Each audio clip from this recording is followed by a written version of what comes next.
Welcome to Plan9Crunch, and this is Plan9Crunch Reads from a Genre Novel. I'm Doug Gibson. Today we're going to go back to the works of Frank Dello Stritto, and the book is Carl Denham's Giant Monsters. Now, Frank's most recent book is about selling your soul to the devil, and we'll have links to all of Frank's books. This is one of the earlier ones where he draws from movies and popular culture and literature to create wonderful tales. And in this book, we have an elderly Carl Denham, the man who brought the world King Kong, living in exile, and it's not necessarily by his own choice, talking to a couple and talking about his experiences. It's a fascinating read.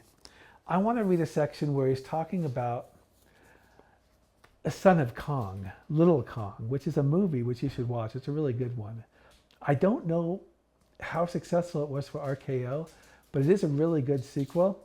So let me read, starting on page 268 of the book, Carl Denham's Giant Monsters.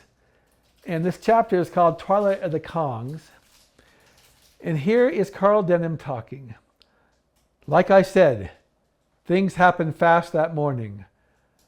I was looking at the diamonds, still in the shrine, when in walks that strange sauropod that I told you about. Like no sauropod I found in all those books. Denham waved toward his shelves. It was a carnivore, no doubt about it, huge teeth, a neck that sat atop its body. Paleontology has never found anything like it. Well, it goes at Little Kong, he called him Little Kong. They battle and he beats it to death. We ran outside the cave. And there at last came Ingelhorn, Charlie, and Hellstrom. I had given them for dead. I told them about the treasure, and that's when Hellstrom admitted the whole treasure story was a lie, just to get him out of Docking. I was about to slug him when Little Kong emerged. Hellstrom sees him, flies into a panic, and runs down to the crevice to the boat. That fool would have taken it and left us to rot in the island. Then I thought about all the diamonds still in the shrine. I needed to get them while Little Kong was there to help me. I let the others run to the boat. Kong and I went back into the cave. He plucked a few more diamonds from me and stuffed them in my pockets. These were big diamonds, a lot bigger than the ones there on Goldie's fingers. Denham laughed and then caught himself. He became very serious. Then the earthquake started. I thought it was another tremor. I was used to them by then, but this one got stronger and stronger and kept going on. Rocks fell from the ceiling of the cavern, and then the whole outer wall collapsed. Little Kong and I were lucky not to be crushed. We weren't in a cave anymore, but on a mountainside. Then I could feel the island sinking. Seawater rushed in. I don't know if the volcano caused it, but suddenly the rain and wind were howling. What a storm! What an earthquake! The shaking went on and on. Little Kong and I scaled upwards as fast as we could. Not too fast with all that shaking. My pockets were full of diamonds, but I have to admit that I would have drowned before I let them go. The water kept rising, would have gotten me, but Little Kong kept lifting me along with him. Higher and higher came the water, and higher we climbed. The peak with the cave where King Kong had brought Ann Darrow crumbled, and there was nowhere higher to climb. When we reached it, I could see there was nothing left of the island except where we stood. Denham himself trembled slightly as he spoke. The rock we were standing on cracked.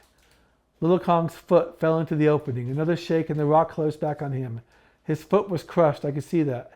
But still I tried to push the rocks apart. Of course that was hopeless. Little Kong whimpered like a baby. He must have been in horrible pain, but still he saved me. Denham stopped and looked at Hilda's drawings on the file. Yeah, he saved me.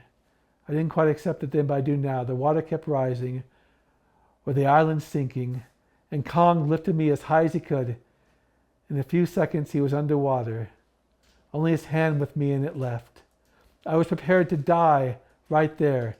That was the only time since the earthquake began that I had a moment to think about anything but saving my hide and my diamonds. There was Little Kong dying while he saved me. Suddenly I was in a boat. I'll stop there. This is an excellent novel.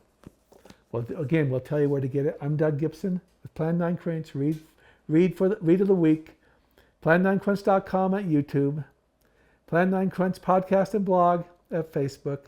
Plan9Crunch at TikTok, and Plan9Crunch.com, which is our blog where you can read a review of this book. That's a wrap. Thank you very much.